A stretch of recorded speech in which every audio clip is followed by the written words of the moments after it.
Te cuento que una persona morirá más rápido por no dormir que por no comer. El hombre solo puede aguantar 10 días sin sueño y puede estar varias semanas sin comer.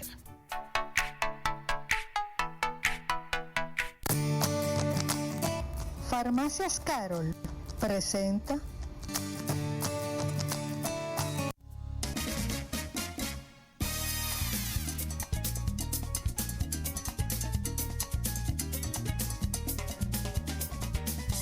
Hoy estamos de lujo con el doctor Castellón. Wilber Castellón es uno de los maestros de Alamoc y tiene una trayectoria de larga data en el tema de trastorno de la personalidad. Es doctor en salud, ¿no? Y familia.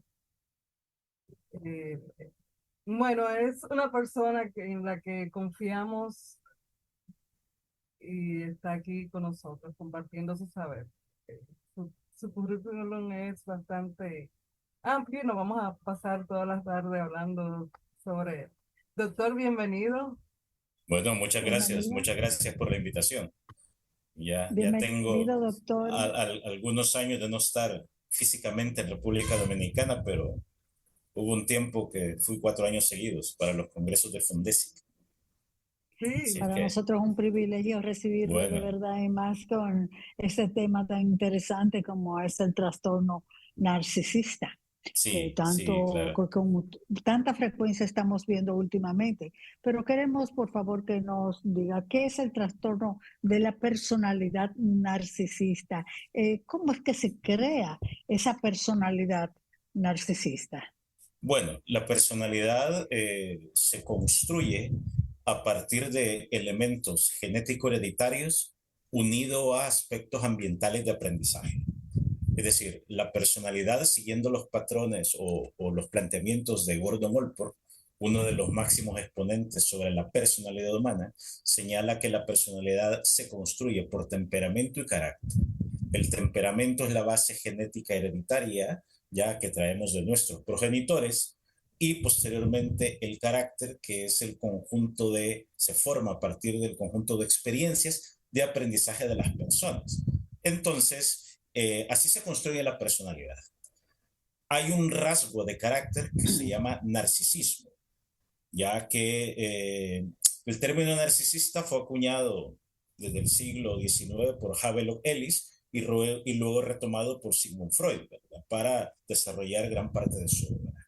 Entonces, aparece el rasgo narcisista, que consiste en una admiración de sí mismo, una grandiosidad de sí mismo, ya que es expresado en forma de deseo de alabanza y de pleitesía, por así decirlo, de los demás, y que ese es un rasgo que está presente en muchas personas. De hecho, ciertas dosis de narcisismo siempre son sanas, porque implica un amor propio. Ahora bien, cuando ese rasgo de narcisismo es exagerado o predominante, que excede ciertos límites, entonces ya hablamos de un patrón narcisista de la personalidad, y ahí ya sería un trastorno narcisista de la personalidad. Pero es importante acotar que no es lo mismo tener un rasgo narcisista que tener un trastorno narcisista de la personalidad. ¿cuál es la Y diferencia, doctor? la diferencia está en la funcionalidad y funcionalidad. Una persona con rasgos narcisistas, su rasgo narcisista no le genera problemas en la cotidianidad, no le genera alteraciones en sus relaciones interpersonales, de pareja, de trabajo, con amigos. En cambio, si ya tiene un trastorno narcisista de la personalidad, sí ya le genera problemas, porque generalmente los demás es una persona que tiende a caer mal, ya, porque es tan arrogante que los demás se alejan de él o de ella. Y es más, las personas que se acercan o que están cerca, digamos, de un individuo con trastorno de personalidad narcisista, generalmente están cerca porque obtienen un beneficio de esa cercanía. Ya, sobre todo si la persona, por ejemplo, tiene un puesto de poder en una empresa, en una institución, en X organización, ¿verdad? Entonces, a mí me interesa estar cerca de él o de ella, ¿por qué? Y le voy a alabar porque a mí me está ayudando, pero hay intereses específicos. Pero si no existieran, digamos, esos motivos específicos o secundarios, la persona con una personalidad, con un trastorno de personalidad narcisista, estaría más sola, ciertamente. Entonces, ahí donde se genera un problema por la disfuncionalidad y luego que muchos también experimentan malestar muy grande al darse cuenta que los demás no les alaban como ellos esperan. Entonces eso O les sea que, frustra mucho. o sea que entre los signos que nos pudieran alertar que estamos frente a una persona narcisista o los síntomas, Sí, sería, además de ser ese engrandecimiento y que yo lo sé todo, como todo es muy, claro. muy grande, ¿hay algún otro que nos haga sospechar? Porque tengo entendido de que hay diferentes tipos de Sí, narcisismo. sí, sí. Bueno, en términos generales, el tipo de narcisismo, o mejor dicho, la categorización de narcisismo más común es la de narcisismo primario y narcisismo secundario, que es una tipología ya clásica, digamos, abordada y planteada por Sigmund Freud, ¿verdad? Pero las características generales, digamos, o globales del narcisismo incluye un sentido exagerado, generalmente de sí mismo, que se cree demasiado grande. Luego la persona pasa pensando en logros, en su poder, en su belleza, porque muchas veces el narcisismo se basa en el aspecto físico, entonces Uh, pasa elaborando fantasías de que él o ella obtiene cosas, luego la creencia de que se es muy, muy especial y de que es una persona única y que no hay nunca nadie mejor que él o que ella. Luego está también el hecho de sentirse muy admirado, necesita una necesidad imperativa, ¿verdad? De sentirse admirado. Luego que también explota a los demás ya para lograr sus propios objetivos y no le importa, pues sí, que pasarle encima a otras personas. Luego siente envidia de otras personas que obtienen logros porque nadie puede obtener más logros que él o que ella. Y un elemento importante que está presente también es la falta de empatía. Generalmente el trastorno narcisista de la personalidad tiene dificultades para empatizar con otras personas.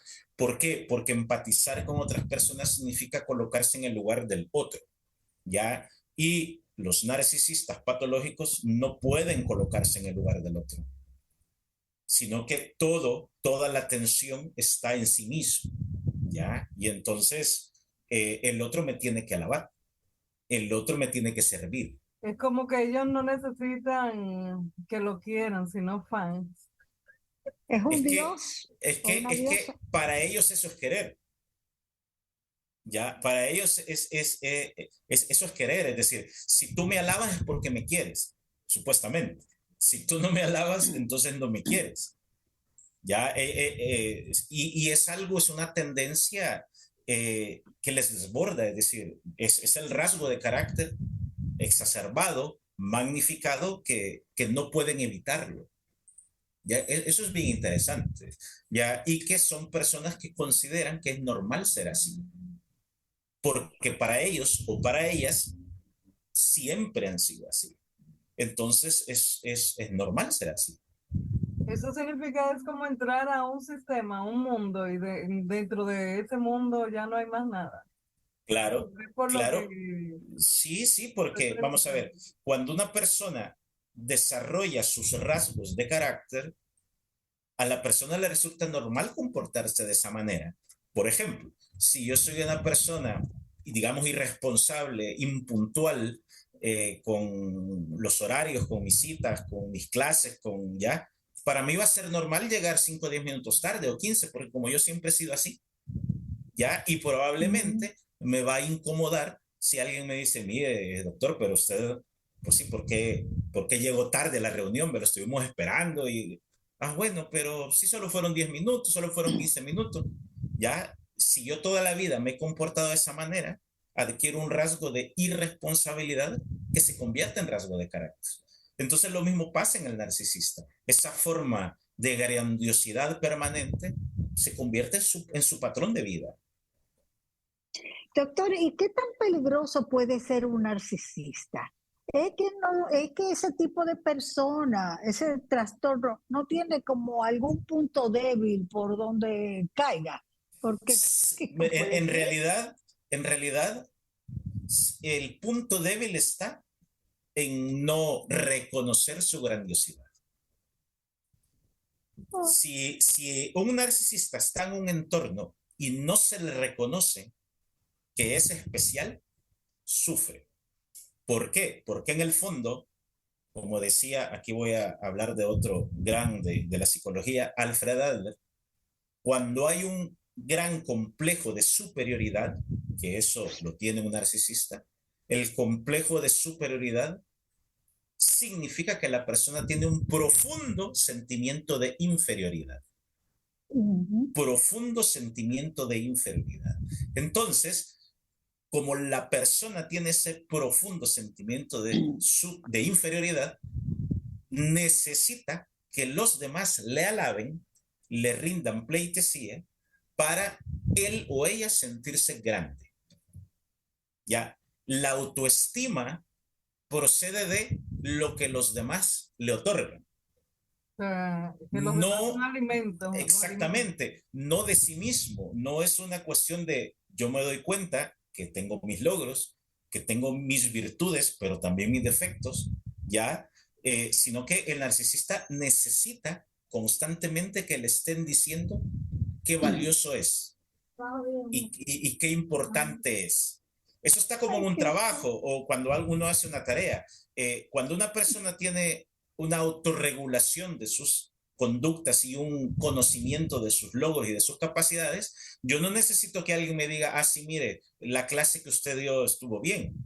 O sea, yo sé lo que he preparado, ya, yo sé de lo que estoy hablando y yo sé lo que domino y lo que no domino. No necesito, por ejemplo, que los alumnos, las alumnas me digan, ah, sí, maravillosa clase. O sea, digo, uno sabe cuando ha hecho algo bien. Si alguien está en la cocina y prueba un nuevo tipo de lasaña, uno tiene paladar y uno dice, bueno, esto está bien o esto me quedó horrible, ¿verdad? No necesito que los demás me digan, mire, usted no puede hacer lasaña, ¿verdad? Es decir, es ahí, entonces ese elemento les falla, ya les falla por ese sentimiento de inferioridad, necesitan que le estén alabando constantemente. Y eso a las personas que le rodean suele cansar. Es cansado, la verdad. Estar alabando a alguien siempre es cansado. Muy Es cansado. verdad. Bueno, yo te voy a Yo- decir algo.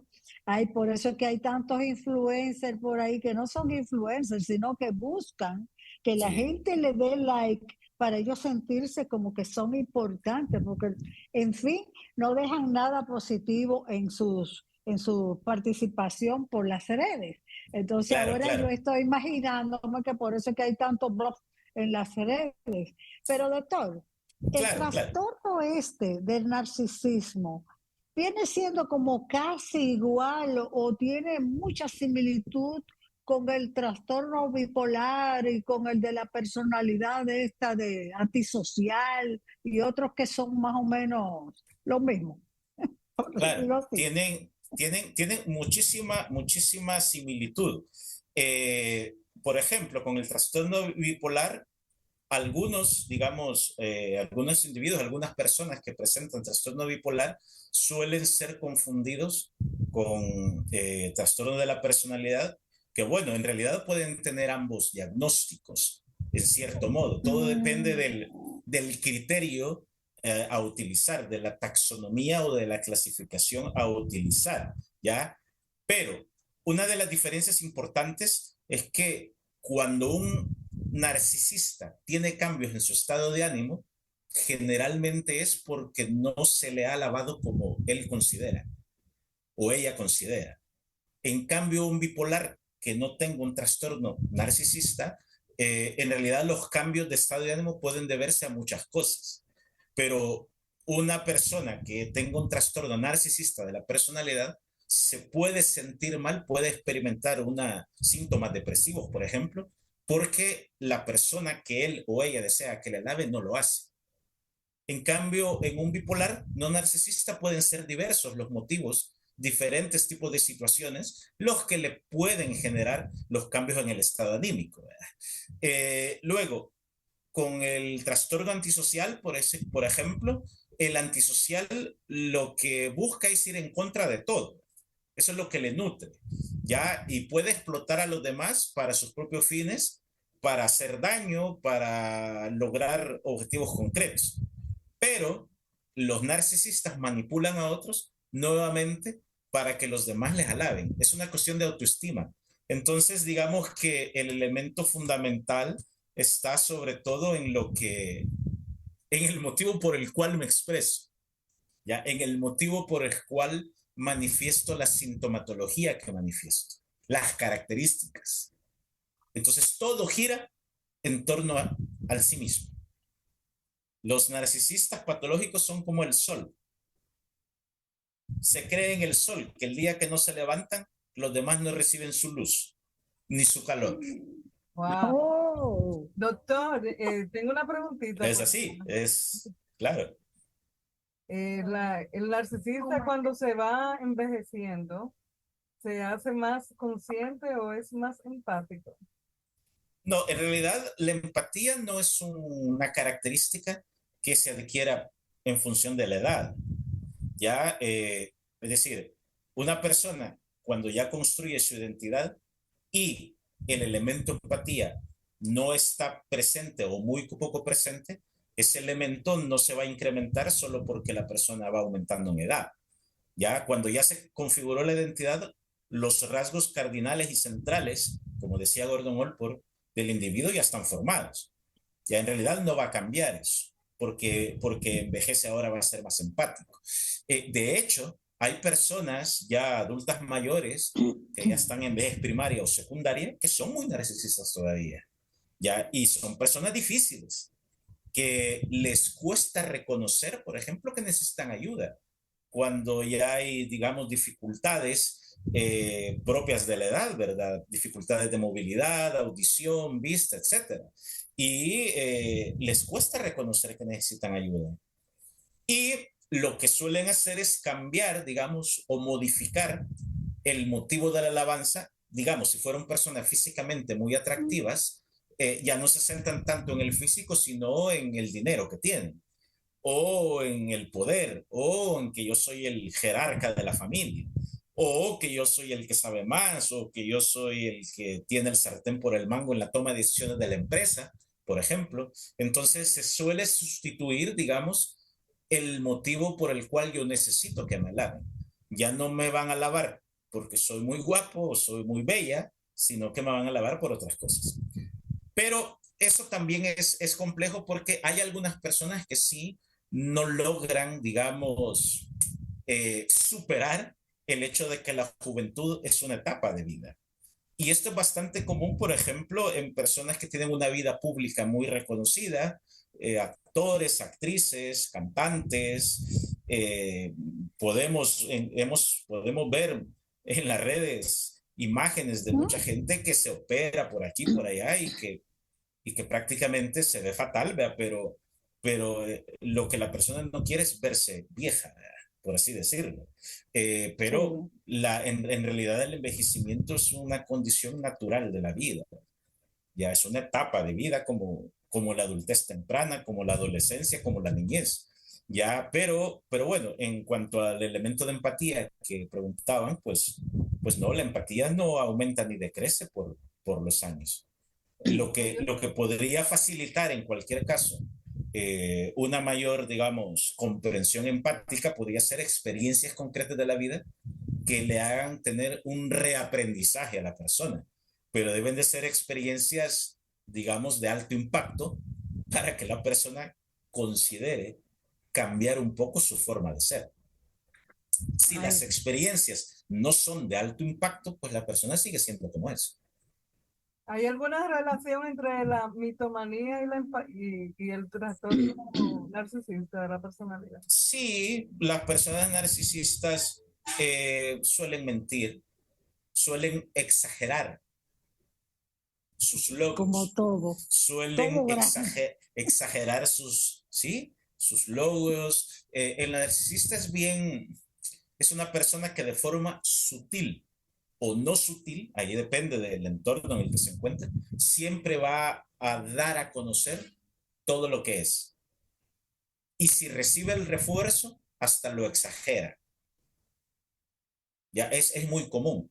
Generalmente las mentiras que suelen expresar van más por esa línea, ya por una exageración de lo que yo soy. Y de hecho aquí en El Salvador hay un dicho, no sé si por ahí, por República Dominicana existe también, que aquí decimos, dime de lo que te alardeas y te diré de lo que careces. Eso es verdad. Sí, Eso es verdad. El tiempo se nos agotó, doctor, pero Bueno. necesitamos seguir con este tema, porque yo tengo ejemplos, yo tengo más los tratamientos. A ver, ¿cuándo nos concede otra entrevista para seguir con este tema y otros que enlazan, como es el bipolar? Porque ya Claro. uno no sabe ni con quién está tratando, porque Claro. todo el mundo sabe demasiado y es muy popular. O sea Sí, que aquí, y de hecho hay muchos autores que dicen que la psicología en cierto modo se ha prostituido, porque hoy casi cualquiera usa el término bipolar de uso coloquial solo porque alguien cambia un estado de ánimo, pero es que cambiar el estado de ánimo hasta cierto punto es normal. Ahora, los excesos más otros criterios los que hacen al trastorno, pero si no, no. Entonces, pues bueno, un placer. Con el doctor Castro. gracias. Vamos a recibir sus coordenadas, usted atiende a través de Del Instagram o algo, pues, hablando de... Bueno, sí, yo atiendo de forma virtual. Después de la pandemia, pues sí, la pandemia nos obligó a todos a adquirir herramientas online, vea, y actualmente en mi clínica, pues trabajo de forma presencial, siempre tengo mi clínica, pero también de forma virtual. Ya de hecho atiendo a personas que están fuera del país, fuera de El Salvador, ya, y sí, es una herramienta muy, muy útil. ¿Cómo contactarlo? Pues muchas gracias. Pues bueno, la forma más sencilla es por email, ya alguno de mis correos electrónicos, y básicamente por ahí o a través de la página de Alamoc, que están mis contactos, ¿ya? Porque Bueno, Alamoc. ya en Alamoc sí, ya tenemos algún tiempo de estar ahí y hay una forma, digamos, segura y fiable de cómo contactarme. Bueno, gracias doctor por haber estado con nosotros y ya le contestaremos para otra entrevista. Gracias por su tiempo. Bueno, muy amable por la invitación. Feliz tarde. Gracias a usted. Bye. Señor director, vamos a la pausa. Farmacias Carol presentó.